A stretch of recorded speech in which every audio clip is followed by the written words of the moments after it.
She knows loss. Those 3 words would change everything Bruno Bellini thought he knew about power. The baby's screams tore through Woodlawn Cemetery like a siren nobody could silence. Not the priest. Not the 50 armed men standing at attention. Not even Bruno Bellini, whose name alone had made governors sweat and rivals disappear. His daughter thrashed in his arms, her tiny fists pounding against his chest, her face red and contorted. The casket had just descended into the earth. His wife, shot in a hit meant for him, was gone. And now his baby girl was screaming like the ground itself was swallowing her whole. Bruno's jaw clenched so hard his teeth could have cracked. Around him, black suits shifted uncomfortably. This wasn't just a funeral.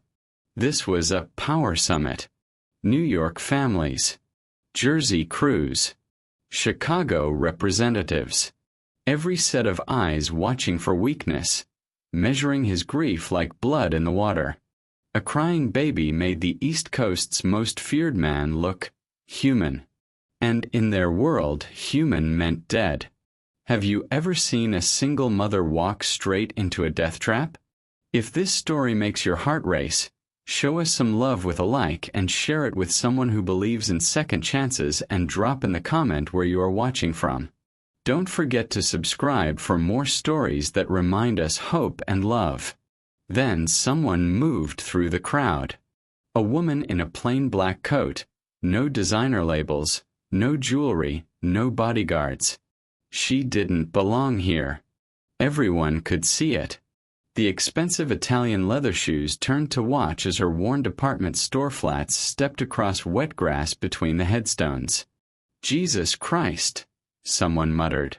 Who let her in? Bruno's second-in-command, Sal, stepped forward instinctively, hand moving toward his jacket. But the woman kept walking, eyes locked not on the guns, not on the made men, but on the screaming infant. Her name was Hope Mason, and she was about to do something that should have gotten her killed. Inside the cemetery's private chapel afterward, Bruno sat like a statue carved from rage. His daughter still wailed in his arms, her cries echoing off marble walls and stained glass. 20 of his best men lined the room, tattooed, armed, watching. Hope stood 15 feet away, hands clasped in front of her, waiting. Bruno had ordered her brought inside. He didn't know why.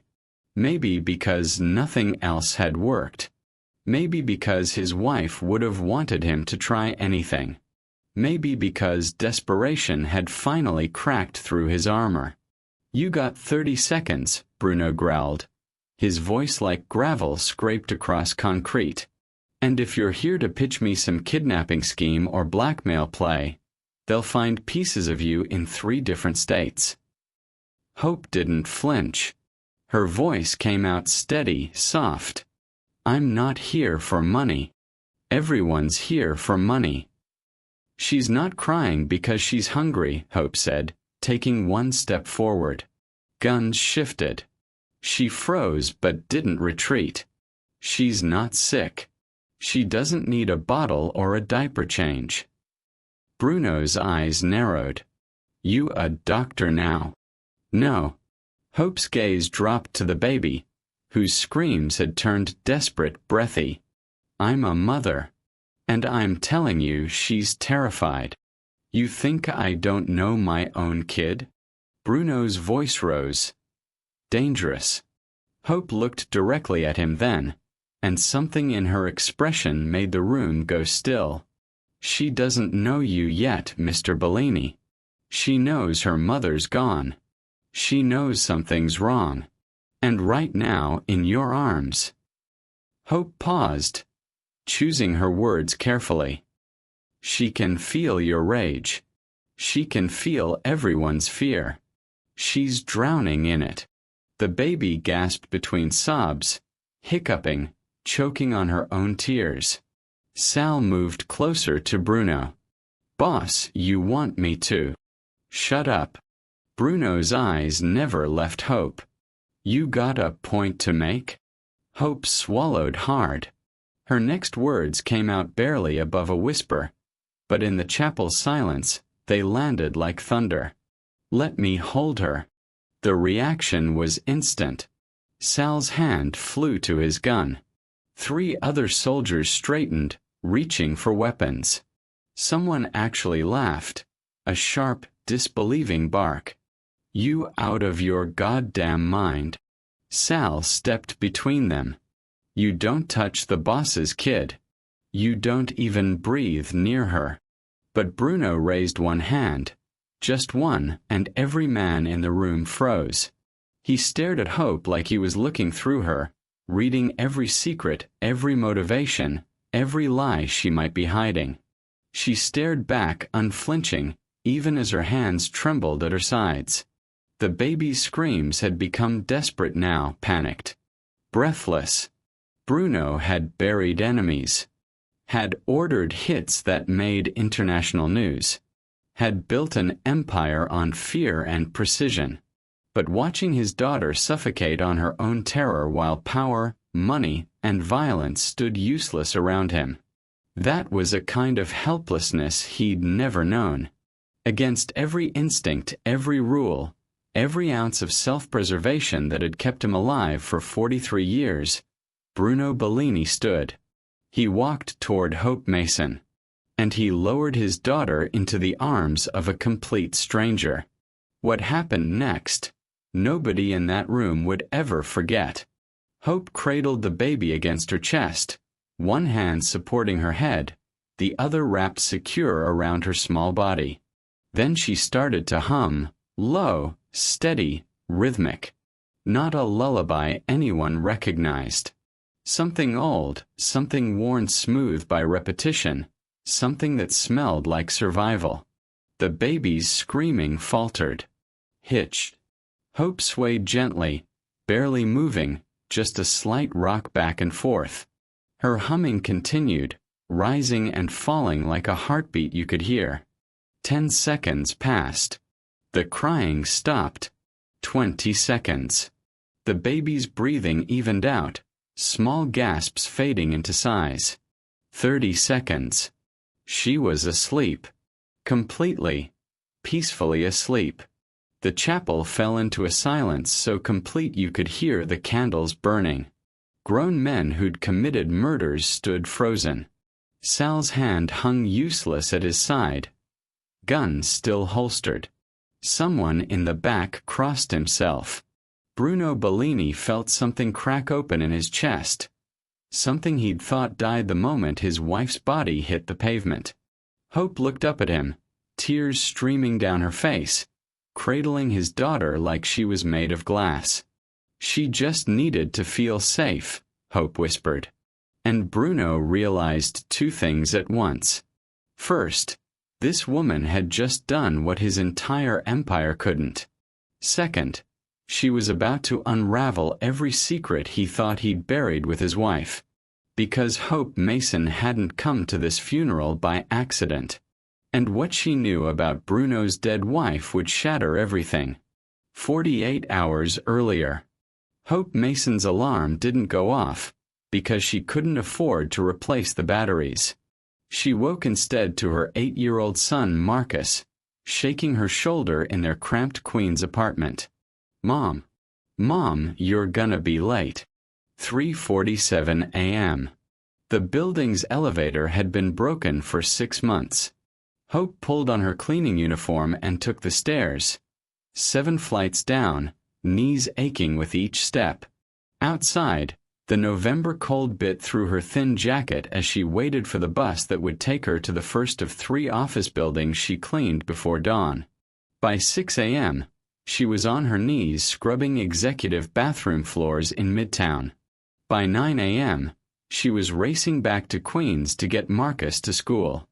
By 10 a.m., she was staring at an overdue electric bill that might as well have been written in a foreign language. This was her life. Invisible. Exhausting. Endless. That afternoon, Marcus had the TV on while Hope sorted through mail she couldn't afford to open. The news anchor's voice cut through. Wife of alleged organized crime figure Bruno Bellini was killed in a shooting outside. Hope's hands froze. The screen showed a photo. A woman with kind eyes and an expensive coat. A woman Hope had seen exactly once, on a winter night 3 years ago when her car had broken down on a highway exit and nobody would stop. Nobody except her. The funeral will be held at Woodlawn Cemetery. Hope turned off the TV. Now, in the chapel, Bruno's men circled Hope like wolves. "Who the hell is she?" Sal demanded, gesturing at Hope like she was evidence at a crime scene. "Joey, you bring her." "Tommy." Anybody claim this? Heads shook around the room. Nobody knew her. That made her dangerous. "Check her for wires," someone suggested. "Already did," another replied. "She's clean. Just nobody." Nobody. The word hung in the air like an insult. Bruno hadn't taken his eyes off Hope since his daughter had finally quieted in her arms. He stood slowly, each movement deliberate, controlled. When he spoke, his voice was soft, which made it more terrifying. "Sit down." Hope lowered herself into a chair, still cradling the now sleeping baby. Her hands were steady, but her pulse hammered in her throat.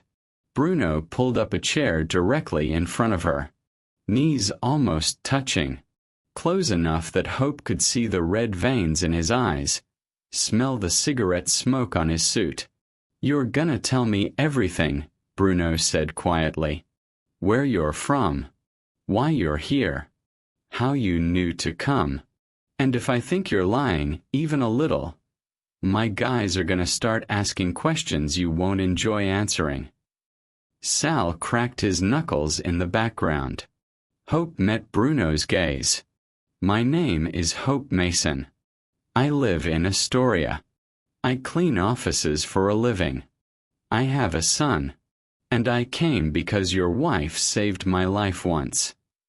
Silence. 3 years ago, Hope continued, her voice soft but unwavering, "my car died on the Cross Island Parkway. Midnight. February. 20 degrees. I had Marcus in the back seat. He was 5. Nobody stopped. Not for an hour." She shifted the baby slightly, protective. Then this black SUV pulled over. Your wife got out wearing a coat that probably cost more than my rent. She didn't ask questions. Just said, "Get in." Drove us to a mechanic. Paid for the repairs. Cash. Then she looked me in the eye and said. Hope's voice cracked. "Nobody should freeze because the world forgot to care." Bruno's jaw tightened. She gave me her card.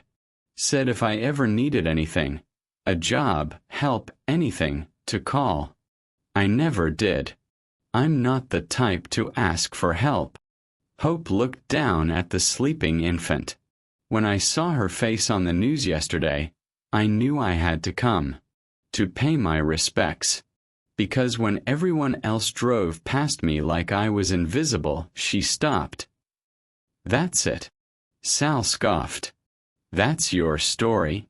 You crashed a mob funeral because some rich lady gave you a ride 3 years ago." "I didn't crash anything," Hope replied calmly. "I stood in the back. I wasn't trying to get close. I just..." She paused, choosing her words. "When I heard your daughter screaming, I couldn't leave. Because I've been that scared before. And I know what it feels like when nobody helps." Bruno stared at her for a long moment, looking for the angle, the con, the play. But all he saw was a woman in a cheap coat holding his daughter like she was made of light. "You said she's scared," Bruno finally said, his voice barely above a whisper. "Not hungry. Not sick. Scared. How do you know?" Hope's eyes welled up. Because fear sounds different than pain, Mr. Bellini. Pain cries for help. Fear cries because it thinks nobody's coming. Something in Bruno's expression shifted, cracked. He stood abruptly, walked to the window, stared out at the headstones. His reflection showed a man at war with himself. Behind him, his crew waited for orders. Orders that should have been simple. Get rid of her. She knows too much. She's a liability. But his daughter was finally, blessedly silent in this stranger's arms.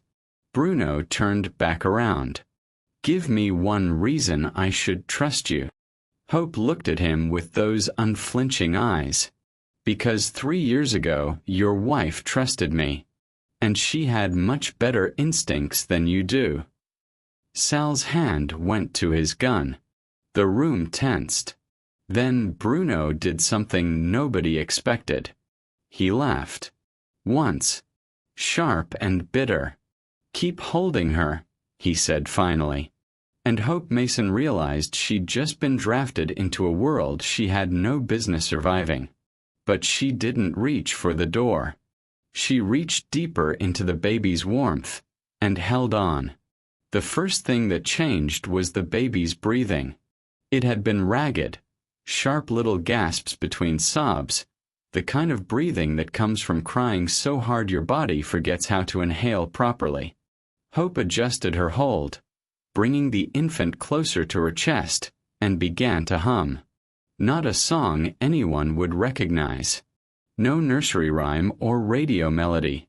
This was something older, passed down from Hope's grandmother during nights when the lights got shut off and fear crept in through the cracks. A sound that said, "You're not alone. I've got you. Nothing's going to hurt you here." The baby's gasps began to lengthen, deepen. Hope swayed barely. Just a slight rock, hip to hip, the way mothers have moved since the beginning of time. Her humming continued, low and steady, vibrating through her chest into the small body pressed against it. The chapel had gone completely silent. 20 made men, guys who'd broken bones, torched buildings, made people disappear without losing sleep, stood frozen. They'd seen executions, betrayals, blood on marble floors. But this, a crying baby going quiet in a stranger's arms? This was something else entirely. 30 seconds passed. The baby's crying faltered, hiccuped once, twice, then stopped. Her tiny fists, which had been clenched tight enough to draw blood from her own palms, slowly unfurled. Her head rolled against Hope's shoulder, heavy with the weight of exhaustion. Her breathing evened out into the deep, steady rhythm of genuine sleep. Not the fitful, desperate unconsciousness of a child who'd cried herself into collapse. Real peace. Hope kept humming, even as tears spilled down her own cheeks. She didn't wipe them away. Couldn't. Both arms were wrapped around the baby like she was the only thing tethering Hope to the earth. Bruno's hands started shaking. He tried to hide it, shoved them into his pockets, balled them into fists. But the tremor moved up his arms, into his shoulders. His breath hitched, catching somewhere in his chest that he'd thought had gone numb the moment they'd lowered his wife into the ground.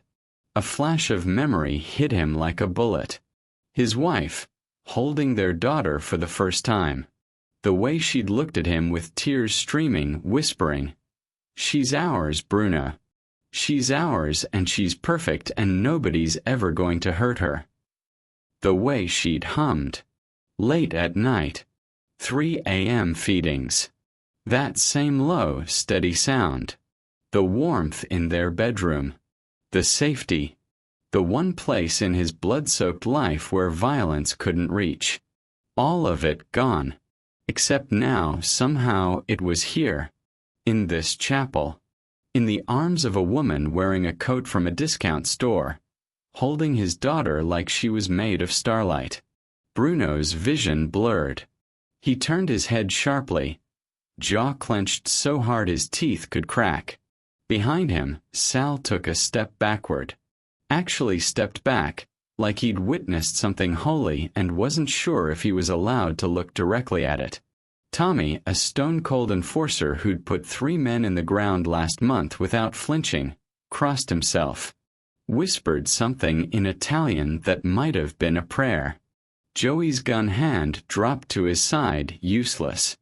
The fear that had filled the room, the professional paranoia, the hair-trigger violence, shifted, transformed into something nobody had words for. Awe, maybe, or recognition that they'd just watched something their world had no explanation for. Hope looked up at Bruno. Her voice came out barely above a whisper, fragile as glass. "She's asleep." Bruno couldn't speak, didn't trust his voice. He nodded once, sharp. Sal moved first, breaking the spell. "Boss, we should." "Nobody moves," Bruno said quietly. His voice sounded like it was coming from underwater. "Nobody makes a sound. Nobody breathes loud." 20 men became statues. Bruno crossed the distance between himself and Hope in 3 steps. He looked down at his daughter, completely, peacefully unconscious against this stranger's chest. Her mouth slightly open. Her tiny hand curled around the collar of Hope's cheap coat. "How long has it been?" Bruno asked. "Since she stopped crying." Hope checked mentally. "Almost 3 minutes." 3 minutes. The longest silence his daughter had given him since the moment her mother died. Bruno reached out, slowly, carefully, and touched his daughter's head. Just his fingertips. Just enough to feel the warmth of her scalp, the reality that she was still breathing, still here, still his. His hand shook so badly he pulled it back. "You're staying," he said to Hope. Not a request. A command. Hope's eyes widened. "Mr. Bellini, I can't." "You're staying," Bruno repeated, his voice hardening. "I don't care what you think you can or can't do. That's my daughter. And you just did what an army of nannies, doctors, and every resource I own couldn't do." He leaned closer, his presence overwhelming. "So you're staying until I understand how. Until I understand why. Until I understand what the hell just happened." Hope opened her mouth to argue, then closed it. She looked down at the sleeping baby, then back at Bruno. "Okay," she whispered. Bruno turned to Sal. "Clear the room. Everyone out. Not you," he added, pointing at Joey. "You stay at the door. Nobody comes in. Nobody interrupts. I don't care if the building's on fire." The men filed out silently, some casting backward glances at Hope like she'd just performed an exorcism. When the door closed, leaving only Bruno, Hope, the baby, and Joey standing guard, Bruno pulled up a chair, sat down heavily, ran both hands through his hair. "Start talking," he said, his voice raw. "And this time I want the whole truth. Because you didn't just calm down a baby lady." He looked at Hope with eyes that had seen too much and felt too little for too long. "You just brought my wife back into this room." The diner was the kind of place Bruno Bellini would never normally be caught dead in. Cracked red vinyl booths. Fluorescent lights that buzzed like dying insects. Coffee that tasted like it had been brewing since the Reagan administration. But it was 2 blocks from the cemetery, empty at 4 p.m. on a Tuesday, and most importantly, it had a corner booth where Joey could watch the door while Bruno got answers. Hope sat across from him, the baby still asleep in her arms, wrapped now in Bruno's suit jacket. The diner's owner, a Greek guy named Stavros who knew better than to ask questions, had brought them coffee and disappeared into the kitchen. Bruno hadn't touched his cup. He just stared at Hope, waiting. "You said my wife saved your life," he said finally. "I want details. All of them." Hope took a breath. It was February 2023. The 14th. Valentine's Day, actually. Her voice was quiet but steady. "I was driving back from my second job. I was waitressing at a diner in Nassau County back then. My car started smoking around 11 p.m. By the time I got off the highway, it was dead. Marcus was asleep in the back. He was 5. She shifted the baby gently, protective even in sleep. It was 20 degrees, maybe colder with the wind. I called AAA. They said 2 hours minimum. I didn't have 2 hours. Marcus had asthma. I couldn't keep the heat running with the engine dead." Hope's hands tightened slightly around the baby. "I stood on that shoulder for over an hour, waving, trying to flag someone down. 50 cars passed. Maybe more. Nobody stopped." Bruno's jaw tightened. Then this black Escalade pulled over. Tinted windows. "I almost didn't approach it, I thought." Hope smiled sadly. "I thought it might be safer to freeze." "Smart," Bruno muttered. But the window rolled down and this woman looked at me. Your wife. She was wearing this beautiful cream coat, diamond earrings. She looked at Marcus in the back seat and said, "Get in. Both of you. Now." Hope's eyes grew distant with memory. She didn't ask what happened. Didn't ask if I had money. Just drove us straight to a 24-hour mechanic in Queens. Paid for everything in cash. $800. Bruno's expression didn't change, but something flickered behind his eyes. When I tried to thank her, tried to get her information so I could pay her back, she handed me her card. It just said Maria and a phone number. Hope reached into her coat pocket, pulled out a worn business card, placed it on the table. Bruno picked it up. His wife's handwriting on the back. Nobody should freeze because the world forgot to care. His hand closed around the card like it might disappear. She told me something else that night, Hope continued. She said she ran a network. Shelters. Safe houses. For women who needed to disappear. Women running from abusive husbands, boyfriends, pimps. Hope's voice dropped. She said she'd been funding it for years. Quietly.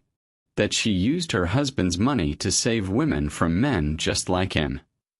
The coffee in Bruno's cup had gone cold. He hadn't moved. She said. Hope hesitated, then pushed forward. She said kindness scared men like you more than guns ever could. Because violence you understand. Mercy, that's the real power you can't control. The words landed like a punch to the sternum. Bruno's voice came out rough. She told you what I was. She told me her husband was a dangerous man. That he wasn't a good man. But that she loved him anyway. God help her, she loved him. Hope's eyes met his. She said you'd built your whole life on making people afraid. And that she was going to spend hers proving fear wasn't the only thing that mattered. Bruno stood abruptly. Walked to the window. Stared out at the gray Queens street like he could see through it to something else. Something buried. She never told me, he said finally.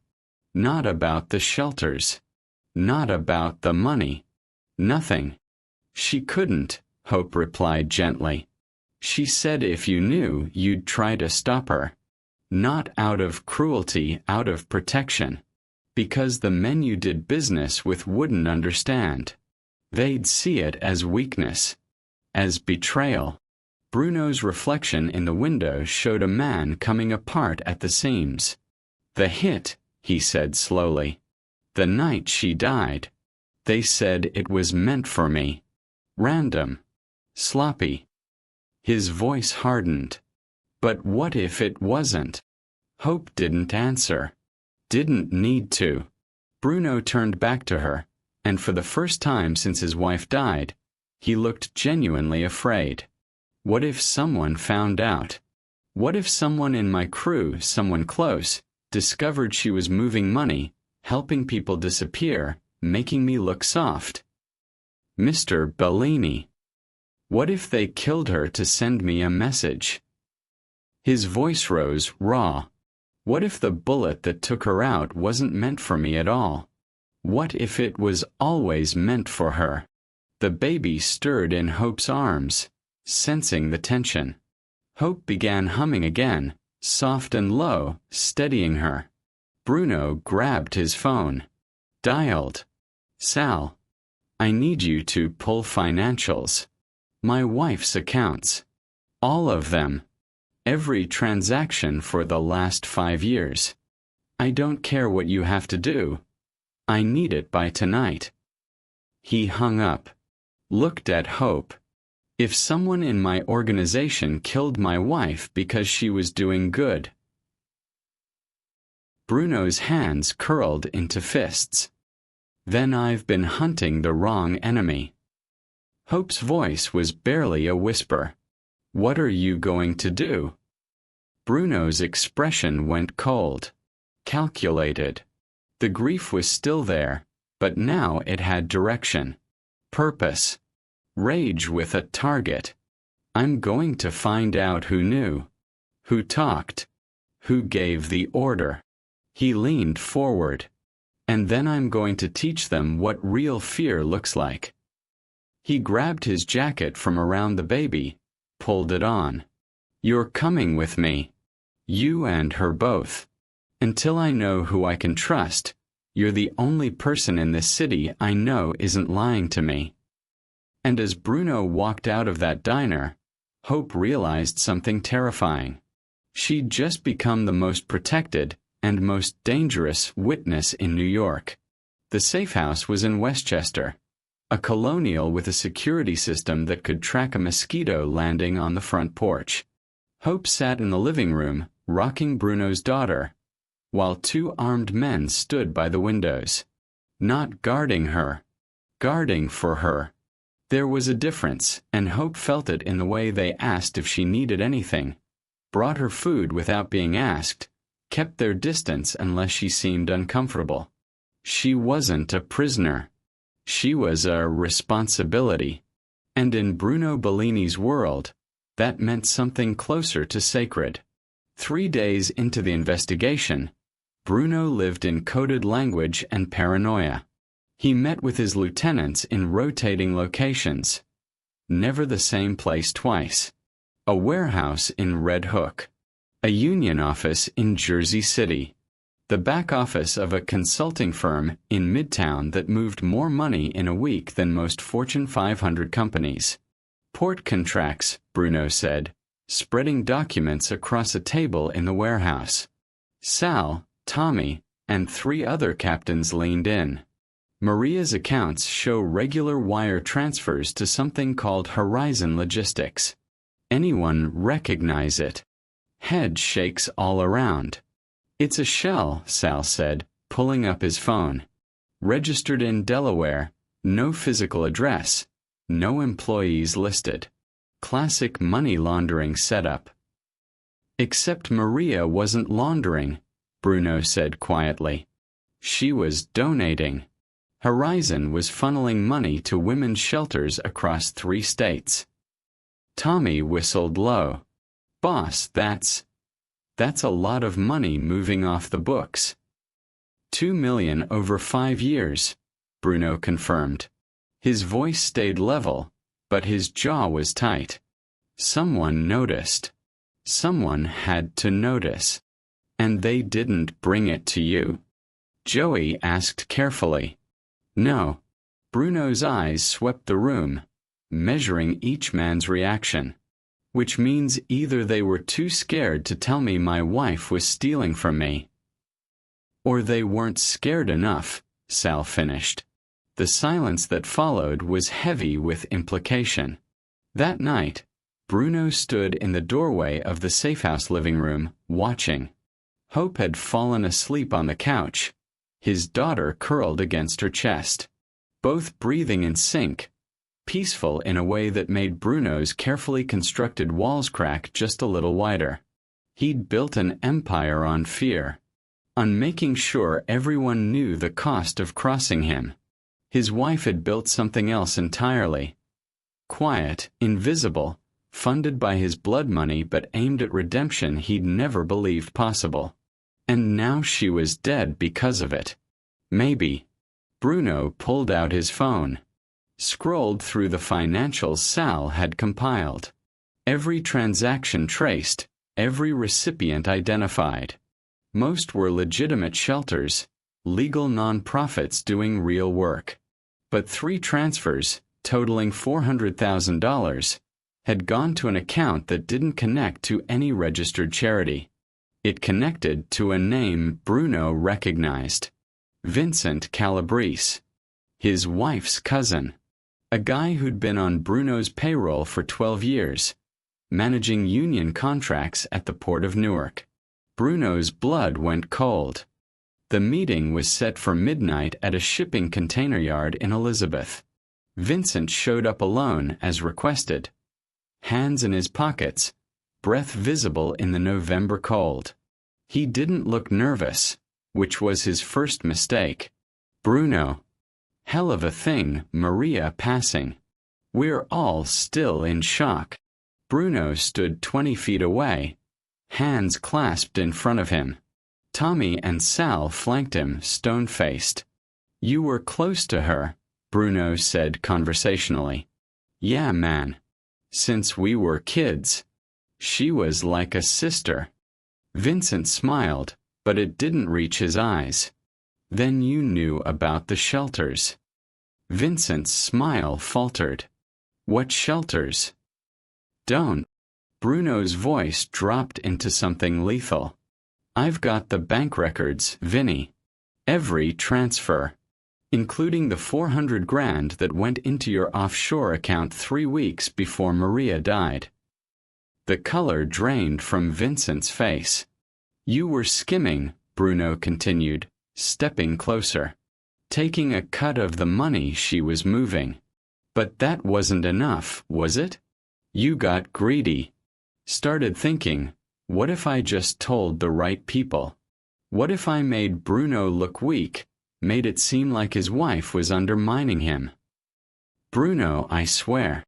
What if I arranged for her to disappear, blamed it on a rival crew, and kept the operation running without her noticing?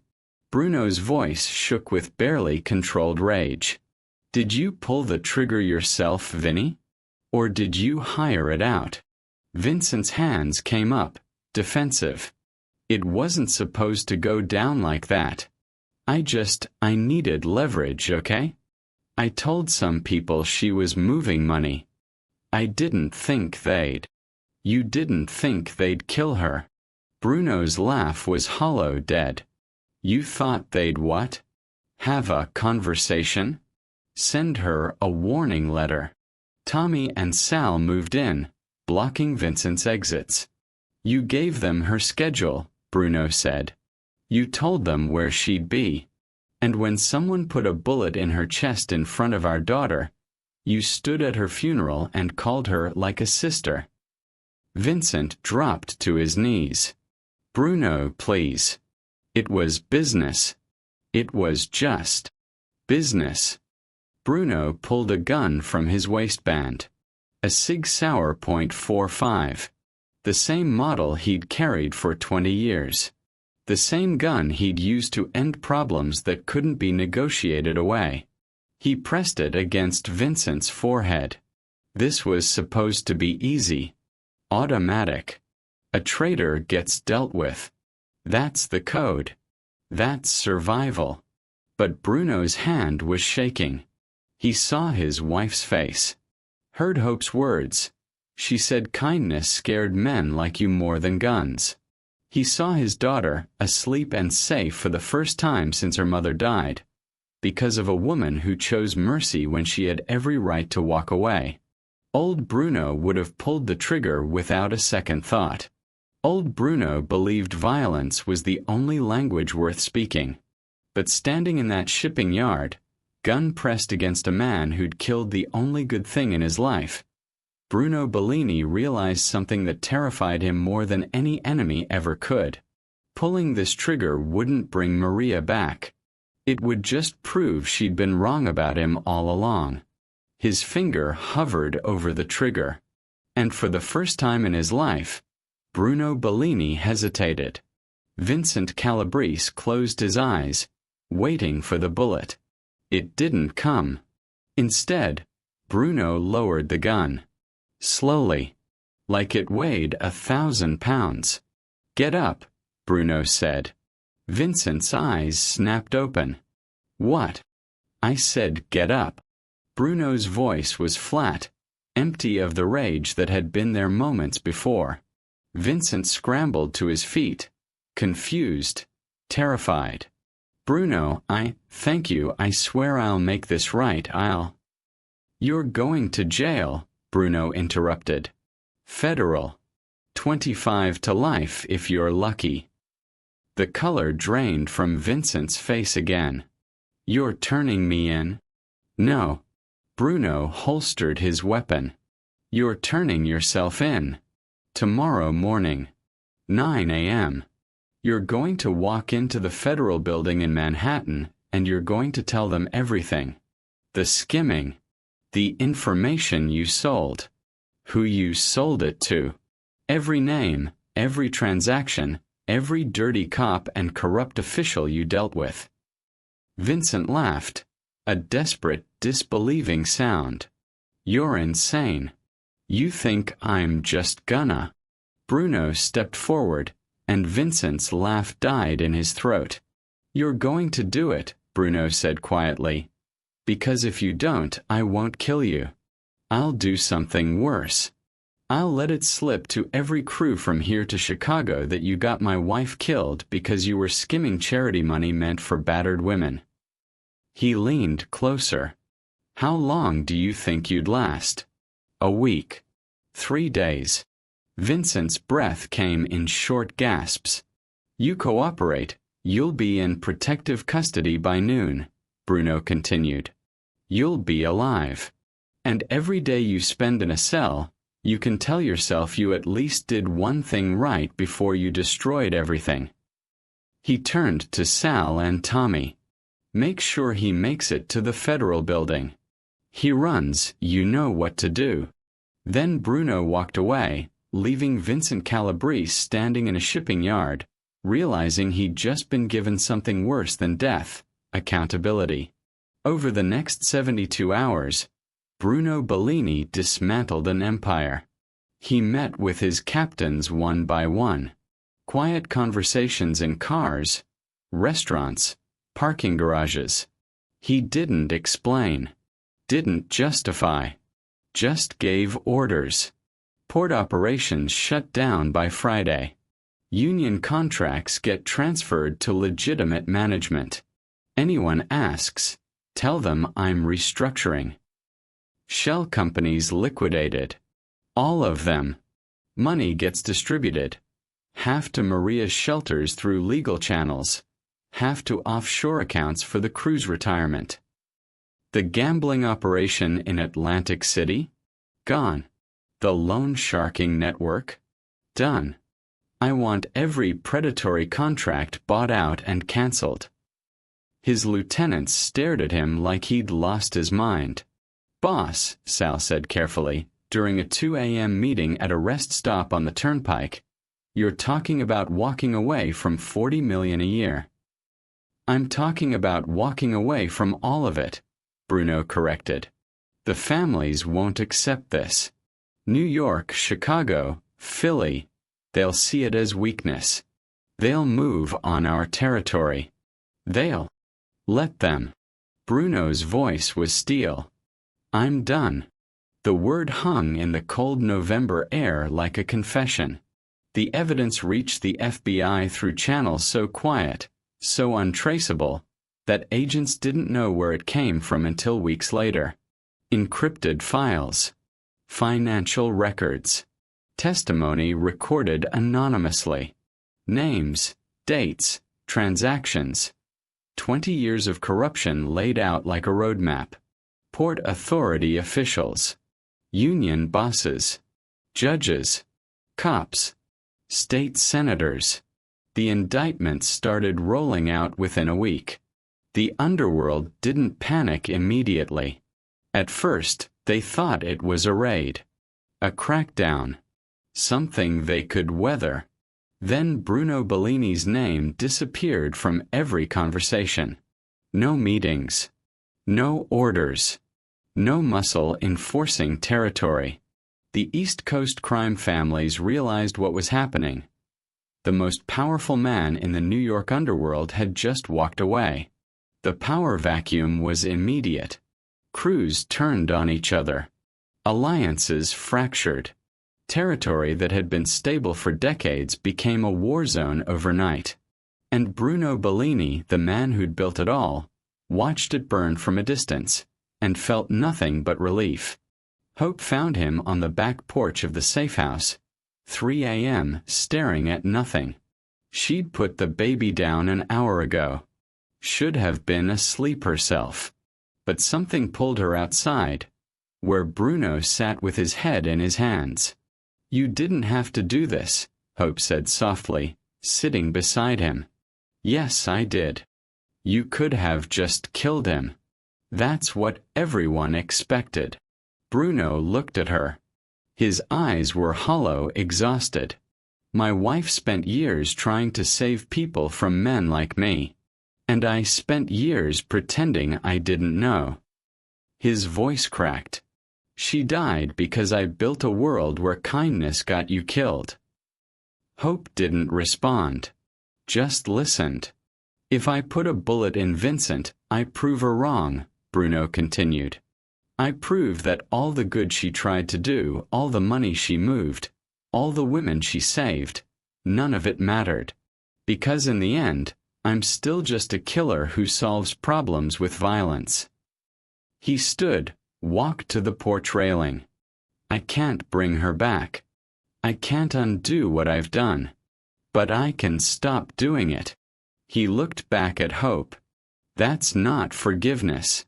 That's just responsibility." Hope's eyes filled with tears. "What are you going to do now?" "Disappear." Bruno said it simply, like he was describing the weather. "New name. New life. Somewhere my daughter can grow up without knowing what her father was." "And her?" Hope asked, meaning the baby. Bruno's expression softened. The first real warmth Hope had seen from him. "She needs someone who knows how to love without destroying everything around them." He met Hope's gaze. "She needs you." Hope's breath caught. "Bruno, I can't." "I'm not asking you to raise her," Bruno interrupted gently. "I'm asking you to be in her life. To show her what my wife showed you. That kindness isn't weakness. That mercy matters." He pulled an envelope from his jacket, handed it to Hope. "That's a bank account. Untraceable. Enough to make sure you never have to clean offices at 3 a.m. again. Enough to make sure Marcus gets to college. Enough to keep Maria's shelters running for the next 20 years. Hope's hands shook as she took it. "Use it however you want," Bruno said. "Just promise me one thing." "What?" "When my daughter's old enough to ask about her mother, tell her the truth." His voice broke. "Tell her Maria Bellini was the bravest person either of us ever met." Hope nodded, unable to speak. Bruno walked past her, toward the door. Toward a life he'd never imagined choosing. "Where will you go?" Hope asked. Bruno paused. Didn't turn around. Somewhere quiet. Somewhere I can learn to be the man my wife thought I could be. And then Bruno Bellini, the most feared crime boss on the East Coast, walked away from his empire, his power, and everything he'd ever known. Because sometimes, the hardest thing a man can do isn't pulling a trigger. It's choosing not to. The town was called Millbrook, Indiana. Population 4,200. One main street, 2 stoplights, a diner that served breakfast all day.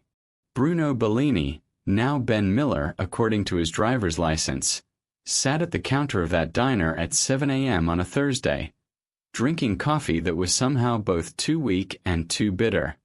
"More coffee, hon?" The waitress, a woman in her 50s named Donna, didn't wait for an answer before refilling his cup. "Thanks," Bruno said. Ben said. He was still getting used to answering to it. "You settling in okay?" Donna asked, leaning against the counter. "I heard you rented the Morrison place out on County Road 9. "Yeah. It's quiet. Quiet's about all we got out here." She smiled. "You running from something or running to something?" Bruno's, Ben's, hands tightened around the coffee cup. "Just needed a change." Donna studied him for a moment, then nodded. "Well, you picked the right place. Nobody here cares who you used to be." If only that were true. Learning to be ordinary was harder than Bruno expected. He'd spent 43 years giving orders, commanding respect, moving through the world like a shark through water. Now he stood in a grocery store, staring at 20 different types of bread, paralyzed by the mundane choice. He'd never bought his own groceries before. He'd never done his own laundry. Never mowed a lawn. Never stood in line at the DMV. All these small, human things that normal people did without thinking, they were foreign territory. And at night, when the silence got too heavy, the flashbacks came. His wife's body under a sheet. The baby's screams at the funeral. Vincent's terrified face. The weight of the gun in his hand. The empire burning. Some nights, Bruno woke up with his hands around his own throat, choking on guilt he'd never allowed himself to feel before. Other nights, he just stared at the ceiling and wondered if Maria would have forgiven him. If she'd be proud of what he'd done. Or if walking away was just another form of cowardice. 300 miles east, in Queens, Hope Mason opened the door to the Horizon Community Center. It had been a condemned building 6 months ago. Broken windows, graffiti-covered walls, a roof that leaked when it rained. Now it was clean, painted, filled with donated furniture and new computers. A women's shelter on the 2nd floor. After-school programs for kids on the 1st. Job training. Legal aid. Everything Maria Bellini had funded in secret. Now operating in the open. Miss Hope. A little girl ran up, holding a drawing. "Look what I made." Hope knelt down, studying the crayon masterpiece. "That's beautiful, Sophia. Is that your family?" "Aha. That's me and Mama and my baby brother." Sophia pointed proudly. Hope's heart squeezed. She knew Sophia's story, knew her mother had fled an abusive relationship 3 months ago, knew they'd been living in their car before the shelter took them in. "You should put this on the wall," Hope said. "Right by the door so everyone can see it." Sophia beamed and ran off. Hope stood slowly, looking around the center. Marcus was in the computer lab, volunteering as a tutor. Other kids laughed in the recreation room. Women sat in the common area, talking, healing, rebuilding. She'd tried to refuse Bruno's money at first. It felt wrong, blood money, earned through violence and fear. But then she'd thought about Maria. About how she'd used that same money to save lives. About how refusing it wouldn't undo the harm it had caused, but using it might prevent future harm. So Hope had taken the money and built something good. She didn't know if it was redemption, but it was something. Bruno visited on a Saturday afternoon in March. He'd driven 4 hours, parked 3 blocks away, wore a baseball cap and sunglasses like a terrible disguise. He stood across the street from the community center for 20 minutes before crossing. Hope saw him through the window, opened the door before he could knock. "You shouldn't be here," she said quietly. "I know. If anyone recognizes you." "They won't." Bruno looked past her, into the center. "Is she here?" Hope hesitated, then nodded. "Playroom. Second door on the left." Bruno moved through the center like a ghost, invisible among the families, the volunteers, the noise of normal life he'd never been part of. He stopped at the playroom door. His daughter, 13 months old now, sat on a foam mat, stacking blocks. She'd grown, filled out. Her dark curls had gotten longer, her face more defined. She looked like Maria. Hope appeared beside him, silent. "Does she ask about me?" Bruno's voice was barely audible.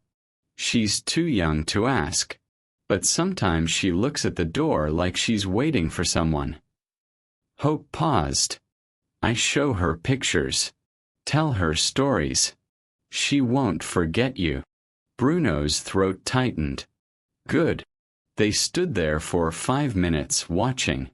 The baby knocked over her block tower, laughed, started rebuilding. Then Hope walked into the playroom. "Hey, sweetheart. Someone's here to see you." The baby looked up, saw Bruno standing in the doorway. For a moment, nothing. Just a child staring at a stranger. Then her face split into the biggest smile Bruno had ever seen. She dropped the blocks, crawled toward him. Fast, determined. When she reached his feet, she pulled herself up, grabbed his pant leg, and looked at him with Maria's eyes. Bruno knelt down, picked her up, held her like she might dissolve if he squeezed too hard. "Hey, baby girl," he whispered. "I missed you." She patted his face, babbled something incomprehensible. Then, clear as a bell, she said her first word. "Not Dada. Not Mama." She looked past Bruno at Hope standing in the doorway, smiled that brilliant smile and said, "Hope."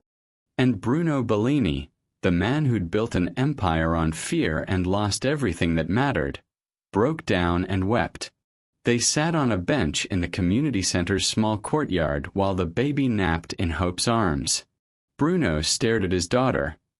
Peaceful, safe, dreaming whatever innocent dreams 13-month-olds dream. He'd been holding her for an hour, but when she'd grown fussy, reaching for Hope, he'd handed her over without hesitation. "She doesn't know me," Bruno said quietly. It wasn't self-pity, just fact. "She knows you love her," Hope replied. "That's enough for now." Bruno shook his head.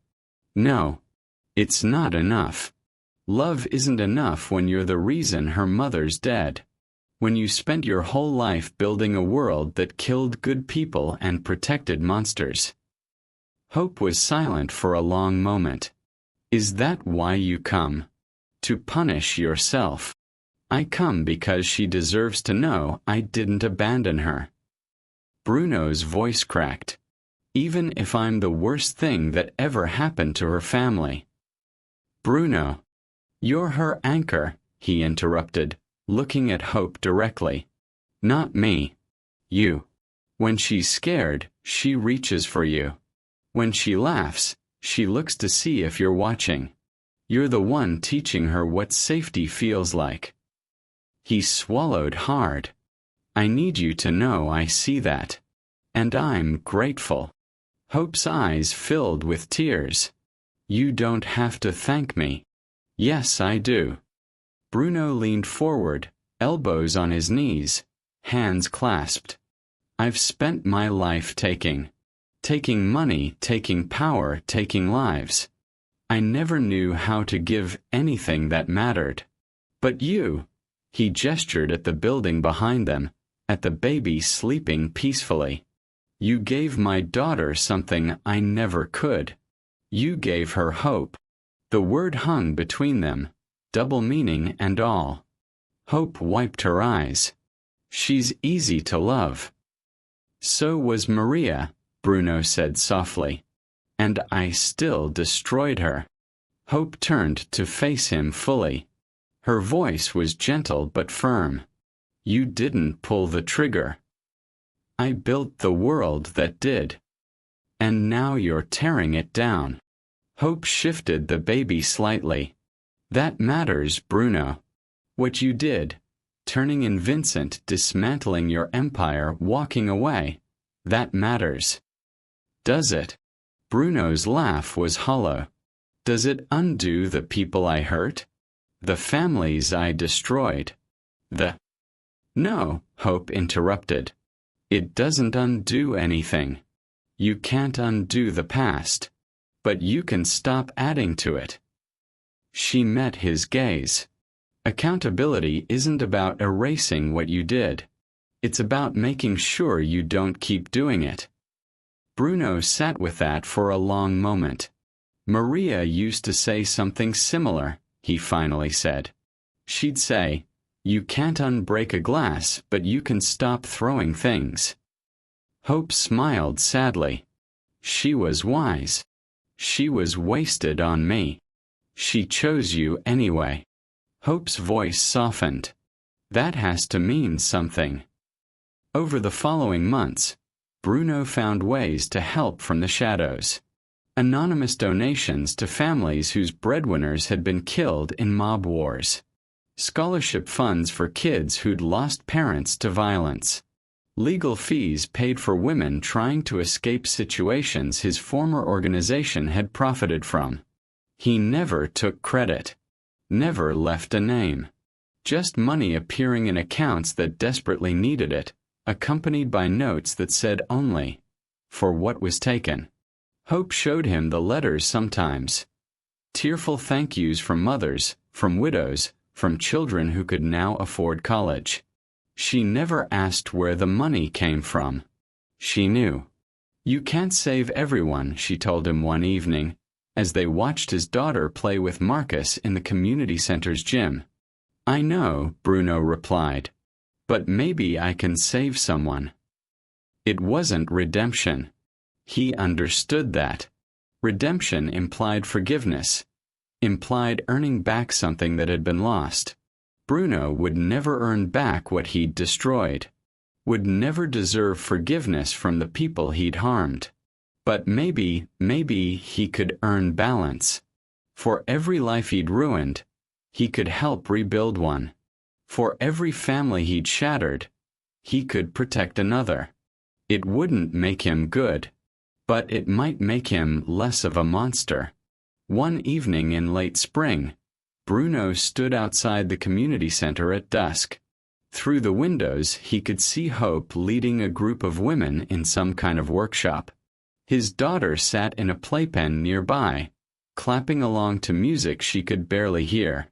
Marcus was teaching computer skills to teenagers in the lab. Sophia, the little girl with the crayon drawings, was helping younger kids with homework. The building was alive, humming with purpose and second chances and the kind of hope that didn't come from money or power but from people choosing to care for each other.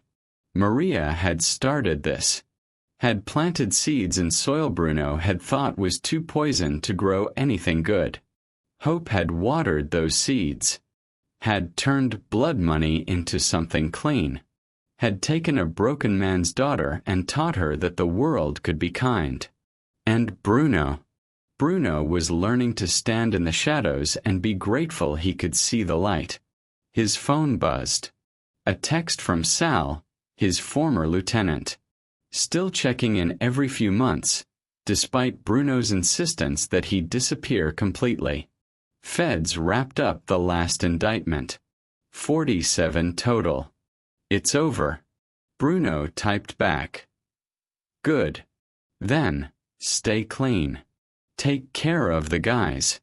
He deleted Sal's number after sending it. That was the past. This, standing outside a community center in Queens, watching his daughter grow up safe and loved by someone better than he'd ever been. This was something else. Not redemption. Not forgiveness. Just balance. Bruno took one last look through the window. His daughter was laughing, reaching for Hope, who scooped her up and spun her in a circle. He turned and walked away. He'd be back next month. And the month after that. For as long as his daughter needed to know she hadn't been abandoned by everyone. But for now, he'd let her be happy. Because sometimes the most powerful thing a man can do isn't controlling everything. It's learning when to let go. 2 years later. The park in Millbrook, Indiana was nothing special. Swing sets that squeaked. A slide that had seen better days. Grass that needed mowing. But on a Saturday afternoon in June, it was perfect. A little girl with dark curls ran across the playground, laughing, her sundress fluttering behind her. She was 3 years old now. Old enough to climb, to jump, to declare with absolute certainty that she could do things all by myself. Bruno sat on a bench 30 feet away, baseball cap pulled low, watching. Not as Bruno Bellini, the man who'd once made governors sweat and rivals disappear. Not as the East Coast's most feared crime boss. Just as a man. A father. Someone learning that the hardest kind of strength wasn't domination. It was showing up, even when you didn't deserve to. Higher. Push me higher. His daughter shrieked from the swing, where Hope stood behind her, pushing gently. Hope had driven out from New York for the weekend. She did that every few months now. Brought his daughter to visit, stayed in a hotel, gave Bruno a few hours to be part of her life without overwhelming it. Marcus was there too, 16 now, teaching his little sister how to pump her legs to swing herself. Patient. Kind. The type of young man his mother had raised him to be. Bruno's daughter jumped off the swing mid-arc. Hope gasped, reached out, but the girl landed on her feet, stumbled, laughed, and took off running again. She's fearless, Bruno said when Hope sat beside him on the bench. She's 3, Hope replied, smiling. They're all fearless at 3. She gets that from Maria. She gets a lot from Maria. Hope paused. But she's got some of you too. That stubbornness. That refusal to quit. Bruno watched his daughter climb the jungle gym, determined, focused. I hope that's all she gets from me. Hope didn't argue. They both knew the truth. The memory came unbidden. Woodlawn Cemetery. Black suits. Bowed heads. His daughter screaming in his arms while his wife lay in the ground. That day, Bruno had been drowning. Suffocating under the weight of power and grief and the crushing realization that all his money, all his muscle, all his reputation meant nothing against a baby's tears. Then Hope had stepped forward. A woman in a cheap coat with no reason to care, no angle to work, nothing to gain. She'd walked straight into a circle of killers and asked to hold a monster's child. And everything had changed. Not immediately. Not dramatically. But slowly, like ice melting, like winter turning to spring, like a man who'd spent his life clenched in fury learning to open his hands. Hope. Hope, watch this. His daughter hung upside down from the monkey bars, grinning. I'm watching. Hope called back. Very impressive. The girl dropped down, ran over, threw herself into Hope's arms. Did you see? Did you see me? I saw you, baby. You're getting so strong. His daughter beamed, then looked over at Bruno. Daddy, did you see? Bruno's throat tightened. She'd started calling him that 6 months ago. He still wasn't used to it. Wasn't sure he deserved it. I saw, he managed. You were amazing. She ran back to the playground, fearless, joyful, untouched by the darkness that had shaped her father's life. Hope looked at Bruno. She's happy. Because of you. Because of both of us. Hope corrected gently. You chose this, Bruno. You chose her happiness over your pride. That matters. Bruno shook his head. I chose survival. I chose not adding more bodies to the pile. That's not noble. That's just less terrible. Maybe, Hope said. Or maybe it's the first step toward something better. They sat in silence for a moment, watching the girl play. Marcus chased her around the slide, both of them laughing. You know what I think about sometimes? Hope said quietly. That funeral. How everyone looked at me like I was insane. How you could have killed me with a nod. How one decision, one moment of choosing mercy over fear, changed everything. Bruno thought about Vincent on his knees, gun to his head. Thought about the trigger he didn't pull. The empire he dismantled. The quiet life he'd chosen over the throne. America loves a second chance story, Hope continued. Loves the idea that people can change. That you're not trapped by your worst decisions. That redemption is possible. I'm not redeemed, Bruno said flatly. No, Hope agreed. But you're not the same man who stood at that funeral either. His daughter ran back over, out of breath, face flushed with joy. She climbed onto Hope's lap, then reached out and grabbed Bruno's hand. Love you, she said simply. To both of them. Bruno's vision blurred. He squeezed her tiny hand. Love you too, baby girl. She smiled, Maria's smile bright and true, then looked up at Hope. Hope, she said, like it was the most important word in the world. Hope. And maybe it was. In the end, this isn't a story about redemption. It's about a man who built an empire on fear and lost everything that mattered. About a woman who chose kindness when the world gave her every reason not to. About a baby whose cries at a funeral changed the trajectory of lives that seemed set in stone. It's about second chances. About accountability. About learning that power isn't control. It's knowing when to let go. It's about the quiet, unglamorous work of becoming less terrible, one decision at a time. Bruno Bellini would never be a good man. The blood on his hands couldn't be washed away with anonymous donations and carefully constructed anonymity. The families he'd destroyed would never know his regret. The graves he'd filled would never be undug. But his daughter would grow up safe. Loved. Taught by someone who understood that mercy wasn't weakness and kindness wasn't foolishness. And maybe that was enough. Not redemption. Not forgiveness. Just hope.